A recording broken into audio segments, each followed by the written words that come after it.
क्या आप जानते हैं कि आपकी बॉडी में एक ऐसी चीज है जिसे ना आग जला सकती है ना एसिड गला सकता है। इंसान मर जाता है, जिस्म मिट्टी हो जाता है, मगर ये एक छोटा सा हिस्सा हमेशा जिंदा रहता है। ये कोई ब्रेन या हार्ट नहीं, बल्कि आपकी रीढ़ की हड्डी का सबसे आखिरी किनारा है। साइंस इसे कॉक्सिक्स या आम जुबान में टेल बोन कहती है। देखने में ये मटर के दाने जितनी छोटी सी हड्डी बिल्कुल बेकार नजर आती है।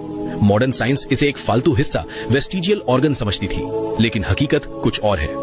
आज से 1400 साल पहले, जब कोई लेबोरेटरी नहीं थी, अरब के सहरा में एक आवाज गूंजी। हमारे नबी करीम हजरत मोहम्मद सल्लल्लाहु अलैहि वसल्लम ने इंसानी क्रिएशन का सबसे बड़ा राज दुनिया को बताया। सही बुखारी और मुस्लिम की हदीस है। आप सल्लल्लाहु अलैहि वसल्लम ने फरमाया, इंसान का सारा जिस्म मिट्टी खा जाती है सिवाय अजब उस जनब के।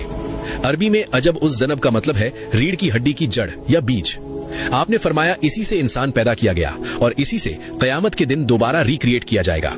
साइंसदानों के लिए यह मानना मुश्किल था कि एक हड्डी कैसे हमेशा सेफ रह सकती है। फिर 20वीं सेंचुरी में साइंस ने इस दावे को टेस्ट करने का फैसला किया। जर्मन साइंसदानों ने इस हड्डी को बहुत हाई टेम्परेचर पर जलाया, उसे पीस कर राख बना दिया। लेकिन जब इस राख को माइक्रोस्कोप के नीचे देखा गया तो वो शॉक्ड रह गए। हड्डी के सेल्स जले नहीं थे, बल्कि वो अभी भी जिंदा और एक्टिव थे। ये एक्सपेरिमेंट साबित कर रहा था कि हदीस का एक एक लफ्ज सच है। ये हड्डी इंडिस्ट्रक्टिबल है, यानी फना नहीं होती। एम्ब्रियोलॉजी बताती है कि माँ के पेट में इंसान का सबसे पहला बनने वाला हिस्सा यही हड्डी होती है। इसे प्रिमिटिव स्ट्रीक कहते हैं। ये वो बुनियादी बीज है जिससे पूरी बॉडी डिजाइन होती है। सोचिए, ये छोटी सी हड्डी अल्लाह का बनाया हुआ एक सुपर माइक्रोचिप है जिसमें आपका पूरा डेटा महफूज है। आप मर जाएंगे, सदियां गुजर जाएंगी, लेकिन जमीन के अंधेरों में आपका ये बैकअप डेटा महफूज रहेगा। और फिर जब कयामत का दिन आएगा और अल्लाह की खास बारिश बरसेगी, तो ये सोया हुआ बीज एक्टिव हो जाएगा। जिस तरह बारिश से पौधा उगता है, इसी तरह इस हड्डी से आपका पूरा जिस्म दोबारा रीजनरेट हो जाएगा।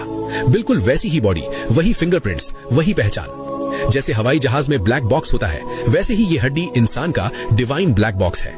जिस तरह क्लाउड पर आपका डेटा डिलीट नहीं होता, अल्लाह ने ये हड्डी आपके जिस्म का क्लाउड सर्वर बनाई है।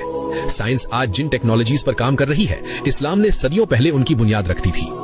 आपकी कमर के निचले हिस्से में कयामत तक का राज छुपा हुआ है। ये सब महज इत्तेफाक नहीं हो सकता, ये एक बहुत बड़ी प्लानिंग का हिस्सा है। अल्लाह अपनी कुदरत दिखा रहा है कि देखो, मैं तुम्हें एक जर्रे से भी दोबारा बना सकता हूँ। इस जबरदस्त सिस्टम को देखकर बेइख्तियार जुबान से निकलता है, सुभान अल्लाह। बेशक अल्लाह हर चीज पर कादिर है। जो राज साइंस आज जान पाई है, हमारे नबी ने 1400 साल पहले बता दिया था। अगर आप भी अपने दीन पर फख्र करते हैं तो कमेंट में सुभान अल्लाह जरूर लिखें और इस पैगाम को दूसरों तक पहुंचाएं।